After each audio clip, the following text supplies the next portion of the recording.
आज हम श्री रामकृष्ण कथामृत की गहराइयों में उतर रहे हैं।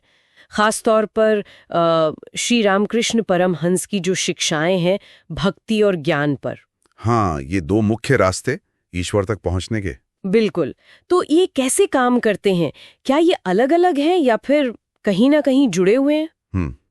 चलिए इसी को थोड़ा खोलकर समझते हैं आज। हाँ, देखते हैं। कथामृत में सबसे पहले जो बात आती है वो है भक्ति की। हाँ। रामकृष्ण इसे बहुत सरल मानते थे। हाँ, खासकर कलयुग के लिए कहते थे कि ये सबसे सहज मार्ग है। ईश्वर के लिए वैसी तड़प जैसे एक बच्चा अपनी माँ के लिए तड़पता है, रोता है। बिल्कुल, वो कहते थे सिर्फ रोना नहीं, वो जिद चाहिए जो माँ को खींच लाए। हाँ, और ईश्वर को अपना मानना, एकदम करीबी, जैसे माँ, पिता, दोस्त या प्रियतम। और फिर नाम जप है, कीर्तन है, सत्संग है, ये सब तरीके हैं। कथामृत में तो कितने ही वर्णन है कि कैसे वो खुद माँ काली की भक्ति में एकदम डूब जाते थे, समाधि लग जाती थी उनकी। सही बात है।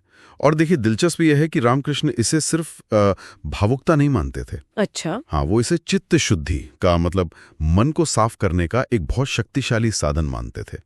कथामृत में वो कहते हैं भक्ति पानी की तरह है, मन का सारा मैल धो देती है, खासकर अहंकार। बिल्कुल, अहंकार को तो बिल्कुल ही मिटा देती है।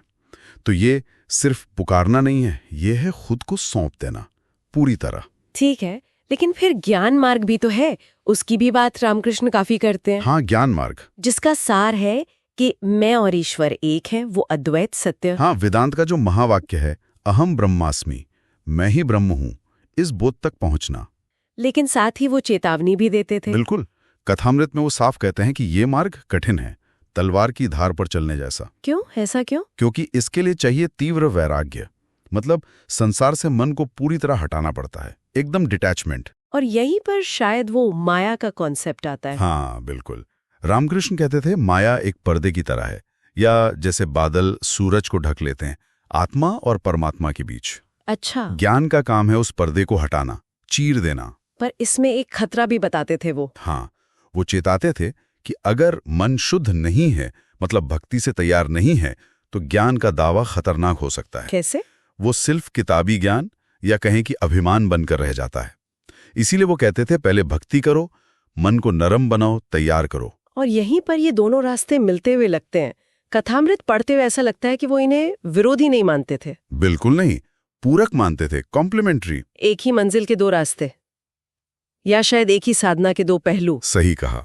जैसे वो कहते थे भक्ति दिल को नरम करती है और ज्ञान बुद्धि को तेज करता है, पैना बनाता है।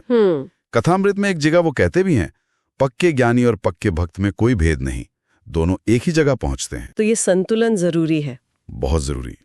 सिर्फ ज्ञान से रास्ता सूखा सूखा हो सकता है, और सिर्फ भक्ति अगर विवेक साथ ना हो तो अंधी भावुकता बन सकती है। और रामकृष्ण ने तो खुद दोनों का अभ्यास किया। माँ काली के भक्त भी थे और अद्वैत का अनुभव भी था उन्हें। हाँ, उन्होंने जीकर दिखाया कि ये साथ चल सकते हैं। अब सवाल यह है कि हम जैसे लोग जो गृहस्थ जीवन में हैं, उनके लिए इसका क्या मतलब है? इसके लिए रामकृष्ण की सलाह बहुत प्रैक्टिकल थी। कथामृत में वो बार बार कहते हैं कि जो लोग घर परिवार में हैं, उनके लिए भक्ति मार्ग ज्यादा ठीक है। हाँ, क्योंकि मन तो दुनियादारी में लगा ही रहता है, उसे एकदम से खींचना मुश्किल है। तो सरल उपाय बताते थे। रोज सुबह शाम थोड़ा नाम जप कर लो, कभी मंदिर चले जाओ, अच्छे लोगों का संग करो। सत्संग। हाँ, सत्संग। और उनका वो कमल वाला उदाहरण तो बहुत मशहूर है। हाँ, कि संसार में रहो जैसे कमल पानी में रहता है, पर गीला नहीं होता। बिल्कुल। या रफे नाव पानी में रहे पर नाव के अंदर पानी ना आए। मन ईश्वर में रखो, बाकी काम करते रहो, अनासक्त होकर, डिटैच्ड होकर। हाँ। और ज्ञान के बारे में गृहस्थों को कहते थे कि धीरे धीरे आगे बढ़ो, एकदम से नहीं। वेदांत सुनो, उस पर विचार करो, लेकिन वो मैं ज्ञानी हूं वाला भाव, वो अहंकार, उससे बचो। हाँ, कथामृत में वो ज्ञान के अहंकार को भक्ति मार्ग की बाधाओं से भी ज्यादा खतरनाक बताते हैं। बिल्कुल, क्योंकि भक्ति से जो एक विनम्रता आती है ना, वो ज्ञान को सही मायने में समझने और पचाने में मदद करती है। सच्चा ज्ञानी तो विनम्र ही होगा। तो फिर सार क्या निकला? मतलब रामकृष्ण क्या कहना चाह रहे हैं? देखिए, सार यही है कि रास्ता चाहे भक्ति का हो या ज्ञान का, असली चीज है निष्ठा, सच्ची लगन। हाँ, वो सिंसियरिटी। बिल्कुल। एक रास्ता प्रेम से दिल को साफ करता है, दूसरा विवेक से सच को दिखाता है। उन्होंने कहा भी है किसी भी रास्ते से पुकारो, बस पुकार सच्ची होनी चाहिए। हाँ, ईश्वर अंतर्यामी है, वो सुनेंगे। तो ये एक तरह से हमें अपने स्वभाव के हिसाब से रास्ता चुनने की आजादी देता है और फिर उस पर टिके रहने की प्रेरणा। सही कहा। और अंत में एक बात और सोचने के लिए छोड़ जाते हैं। कथामृत में रामकृष्ण बार बार एक शब्द पर बहुत जोर देते हैं, व्याकुलता। व्याकुलता मतलब ईश्वर के लिए वो तीव्र तड़प, बेचैनी। शायद भक्ति हो या ज्ञान, इन तरीकों से भी ज्यादा महत्वपूर्ण है वो सच्ची गहरी प्यास।